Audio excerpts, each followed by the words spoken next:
अस्सलाम वालेकुम वरहमतुल्लाहि वबरकातुहू। दोस्तों, मेरे चैनल में खुशामदीद। आज के इस सेशन में हम देखेंगे बक रेगुलेटर। इससे पिछली वीडियो में मैंने फ्लाई बैक के बारे में बात की थी।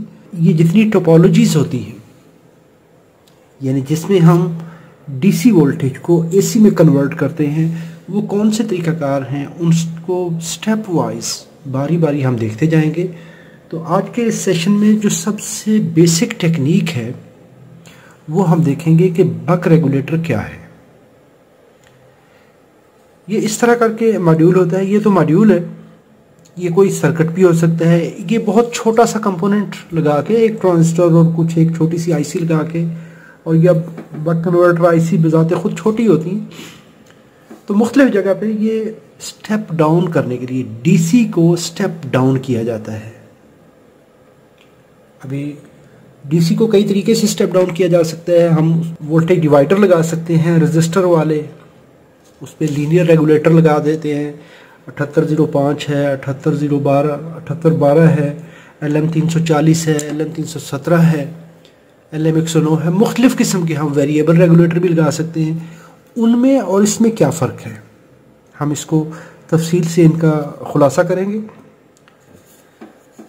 जब हम बात करते हैं किसी भी सर्किट में, जब हम पावर अप्लाई करते हैं, फॉर एग्जांपल मैं 12 वोल्ट देता हूं किसी भी लोड को, तो ये क्या करेगी कि अगर ये डीसी वोल्टेज है 12 वोल्ट, तो क्या करेंगे कि लोड की वैल्यू के मुताबिक कितनी रेजिस्टेंस है उस हिसाब से ये करंट ड्रा करेगा। होगा क्या कि इसके अंदर उतनी ही पावर डिसिपेट होगी, पावर ड्रा करेगा। इसका वर्किंग टाइम फुल टाइम होगा। हम कहते हैं कि अगर 1 सेकेंड अगर इसको पावर अप्लाई करेंगे तो 1 सेकेंड में ये फुल टाइम पावर डिसिपेट करेगा, अपना काम मुकम्मल करेगा। ये है इसका फुल ड्यूटी साइकिल, यानी जितना टाइम इसको दिया था इसने पूरे का पूरा काम किया। ये है हमारी पहली सूरत हाल। दूसरी सूरत हाल ये होती है कि हमने लोड को सप्लाई दी, यहाँ पर 12 वोल्ट ही दिए हैं, लेकिन हम कोई एक ऐसा सिस्टम लगा देते हैं, कोई ऐसी चीज़ लगा देते हैं जो कि यहाँ पर हमने 1 सेकंड के लिए पावर दी थी, अभी यहाँ पर भी हम 1 सेकंड के लिए पावर देंगे, लेकिन उस पावर को इस तरह से अगर हम डिलीवर करें कि 1 सेकंड का 10वां हिस्सा ये ऑन रहे, बाकी 90% जो है ये ऑफ रहे। यानी ये इतनी देर के लिए ऑन रहेगी। ये यहाँ से लेके यहाँ तक 1 सेकंड टाइम है। यहाँ पर आपने 1 सेकंड इसको स्विच ऑन कर दिया, परमानेंट पावर मिलती रही, लेकिन यहाँ पर 1 सेकंड का 10वां हिस्सा पावर मिली और 90% ये ऑफ रहा। तो इसका ड्यूटी साइकिल यानी काम करने का जो दौरानिया होगा, जो वर्किंग टाइम है, वो 10% हो गया। इसको कहा जाता है ड्यूटी साइकिल। अगर मैं इसको दूसरी कंडीशन कह देता हूं कि जी आधा सेकंड ये ऑन रहा, आधा सेकंड ऑफ रहा, यहाँ पर 1 सेकंड हमारा पूरा हो गया, तो ये ड्यूटी साइकिल हो गया इसका 50%। यहाँ पर हमारे पास 12 वोल्ट डीसी हैं और 12 ओम रेजिस्टेंस है, 1 एम्पियर करंट चलेगी, तो I/R होता है, तो 12 वाट ये पावर ले रहा है। यहाँ पर वही 12 ओम रेजिस्टेंस है, लेकिन यहाँ पर जो इसका वर्किंग टाइम होगा, काम करने का दौरानिया होगा, वो आधा रह जाएगा, यहाँ पर 10% हो जाएगा, यानी उतनी पावर डिसिपेट करेगा। इसके बाद अगर मैं 90% ऑन कर दूं और 10% ऑफ रखूं, तो ये 90% ड्यूटी साइकिल हो जाएगा। ये है समझने वाली चीज़। अभी 2 चीज़ें हमारे पास ये आ गई। अभी ये हम जो इसको कट करके पावर दे रहे हैं, स्लाइस बना के दे रहे हैं, छोटे छोटे टुकड़ों में दे रहे हैं, तो जब भी पावर अप डाउन होती है तो वो क्या है कि लोड में प्रॉपर काम नहीं करवा पाती। इसको रेगुलेट करने के लिए हमेशा एक लो पास फिल्टर लगाया जाता है। इसके आगे हम कोई भी कॉइल लगा सकते हैं, कोई भी कैपेसिटर लगा सकते हैं। इसकी जो रिपल्स बन रही हैं, अभी जो इस तरह ये स्पाइक्स बनेंगी, उसको हम कम कर सकते हैं। तो जो हमने स्लाइस की है, सप्लाई 12 वोल्ट डीसी थी, लेकिन उसके टुकड़े कर दिए, कभी वो ऑन हो रही है, कभी वो ऑफ हो रही है, कभी ऑन हो रही है, कभी ऑफ हो रही है, तो उसके आगे हम रेगुलेटर लगाते हैं। कैसे? जैसे हम एसी को रेक्टिफाई करते हैं, रेक्टिफाई करने के बाद साइन वेव होती है, साइन वेव को ये साइन होती है, रेक्टिफायर लगाते हैं तो एक पीस काट देते हैं हम, सिर्फ हमें ये इस तरह पल्सेस मिलती हैं। तो इसके आगे हम कैपेसिटर लगा देते हैं। तो कैपेसिटर लगाने से हमें एक लेवल डीसी लेवल मिल जाता है। सेम अगर इस जगह पे भी, इसके आगे भी, इन स्लाइसेस के आगे भी अगर हम यहाँ पर कोई कैपेसिटर लगा दें और साथ में एक इंडक्टर लगा दें लो पास फिल्टर बनवा के, तो ये रेगुलेटेड वोल्टेज देगा। तो लेकिन उसका वोल्टेज का लेवल जो है वो 12 वोल्ट नहीं होगा, वो 12 से कम हो जाएगा। कितना कम हो जाएगा? तो उसका जो आउटपुट वोल्टेज होगा वो V इन होता है, कितने हैं आपके पास, और मल्टीप्लाई बाई ड्यूटी साइकिल कितना है आपका, तो उतने आउटपुट वोल्टेज हो जाएंगे। ये V आउट के बराबर हो जाएगा। 12 वोल्ट आप दे रहे हैं, 10% ड्यूटी साइकिल है, तो हम अगर फ़िल्टर सही लगा लें तो यहाँ पर ये 1.2 वोल्ट मिलेंगे। मैं एक देसी सी मिसाल दे रहा हूँ, बिल्कुल सादा तरीके से। अगर 12 वोल्ट है और 50% कर लेते हैं तो ये हमें 6 वोल्ट देगा। इसकी बहुत ज़्यादा कैलकुलेशन होती है, काफ़ी ज़्यादा इसमें पैरामीटर्स भी आते हैं। अभी यहाँ पर मैंने ये लगाया है, एक 12 वोल्ट का सोर्स दिया है यहाँ पर, और इसके आगे मैंने IGBT एक लगा दिया है। IGBT के आउटपुट पे, एमीटर पे मैंने ये लोड रेजिस्टेंस लगा दी है। यानी कोई भी आप स्विच लगा सकते हैं, इसमें ट्रांजिस्टर हो सकता है, मॉसफेट हो सकती है, कोई भी चीज़। इसको हमने यहाँ पर एज अ स्विच लगा दिया, 12 वोल्ट DC दिए, और यहाँ पर हमने इसको ड्राइव दे दी। ड्राइव के लिए मैं ये PWM जनरेटर दे रहा हूँ। ये मैंने दराज ऑनलाइन से शॉपिंग किया था, परचेज़ किया था। इसकी लिंक मैं वीडियो में दे देता हूँ। वीडियो का नंबर भी आपको नज़र आ रहा है, तो उस वीडियो को आप देख सकते हैं। ये काफ़ी यूज़फुल है इस तरह के एक्सपेरिमेंट करने के लिए। अभी ये पल्स हम जितनी देंगे, ये देखिए यहाँ पर मैं अभी 14% पल्स दे रहा हूँ। 20 किलोहर्ट्ज़ की 14% पल्स दे रहा हूँ, यानी कि 20 किलोहर्ट्ज़ की फ्रिक्वेंसी है, और इस तरह मैं पल्सेस दे रहा हूँ। जैसे जैसे मैं पल्सेस दे रहा हूँ तो वही पल्सेस यहाँ पर लोड को मिल रही हैं, तो स्कोप हमें दिखा रही है। ये 19%, ये देखिए इस तरह पल्सेस बढ़ती जा रही हैं। जब ये ड्यूटी 100% है तो हमें देखें DC लेवल मिल रहा है। जैसे जैसे ड्यूटी साइकिल कम करेंगे तो 98% अभी ऑन है, 2% ऑफ है। तो उसी हिसाब से अगर हम वोल्टेज देखें,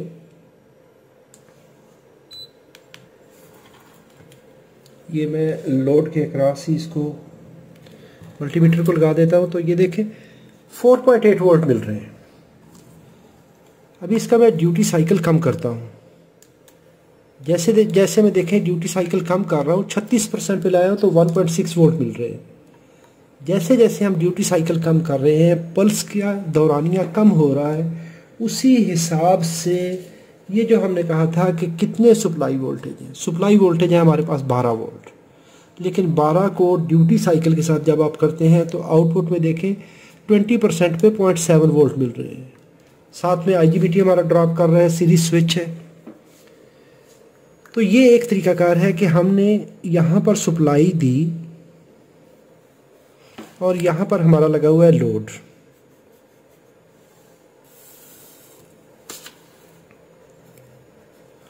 ये RL है। अगर मैं इसके अक्रॉस एक कैपेसिटर कनेक्ट कर देता हूं,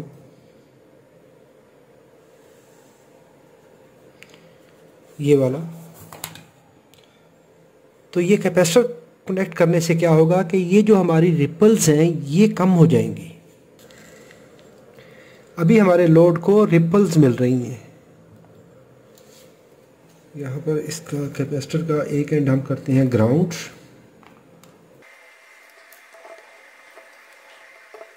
ये देखिए अभी रिपल्स जो है अभी इस तरह मिल रही हैं। वोल्टेज लेवल भी ड्रॉप हो गया।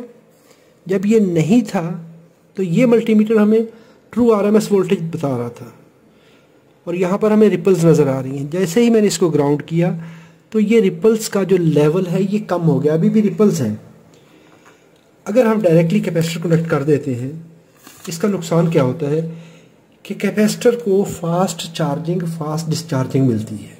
कैपेसिटर तेज़ी से चार्ज होगा, डिस्चार्ज होगा, ये कैपेसिटर डैमेज हो जाएगा, क्योंकि कैपेसिटर को बहुत ज़्यादा तेज़ी से चार्जिंग के लिए आप फोर्स करेंगे तो उसके इंटरनल प्लेट्स का टेम्परेचर बढ़ता है।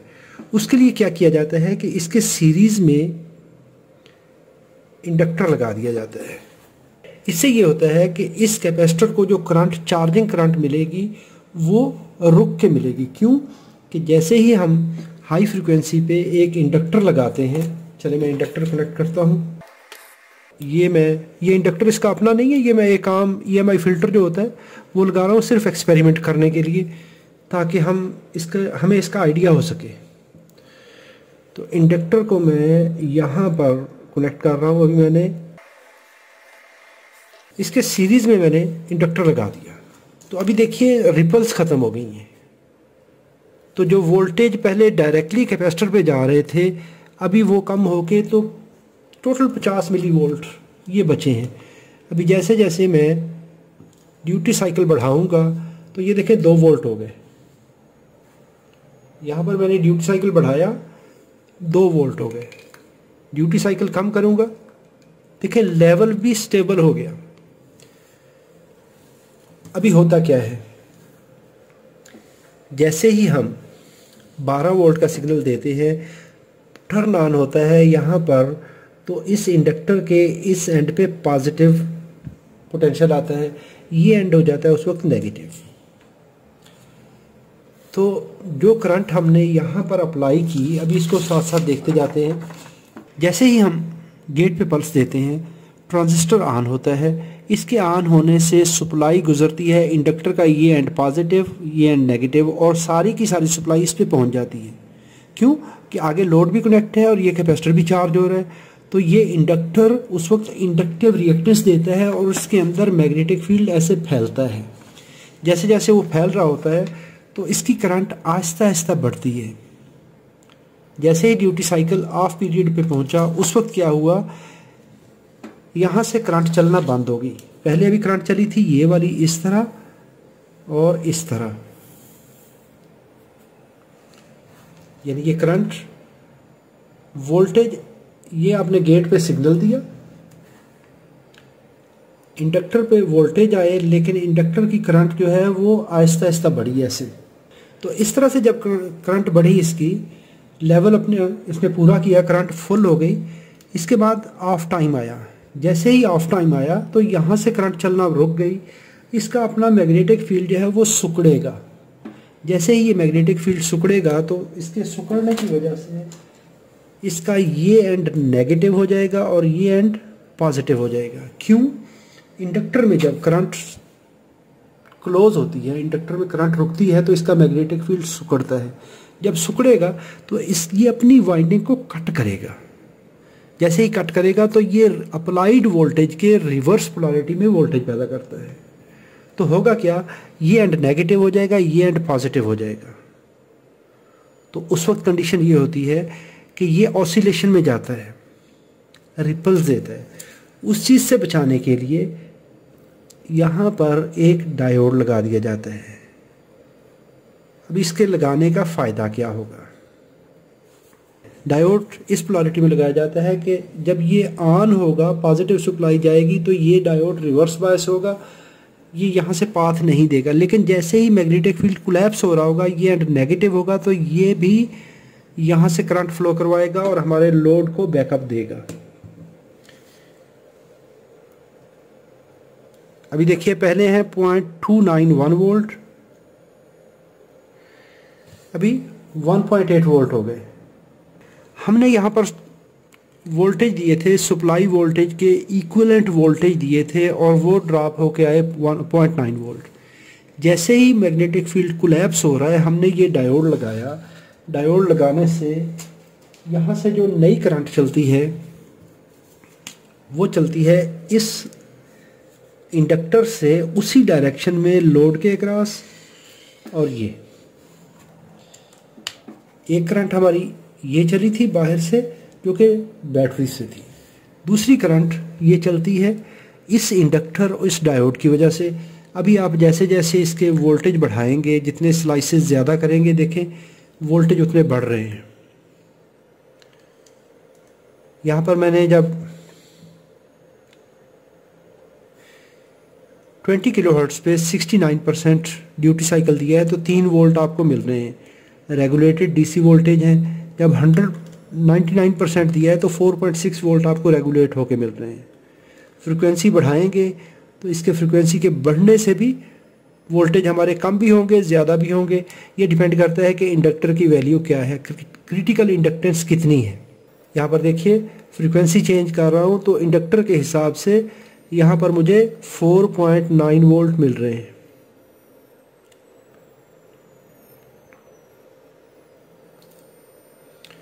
यहाँ पर मुझे 5 वोल्ट मिलना शुरू हो गए।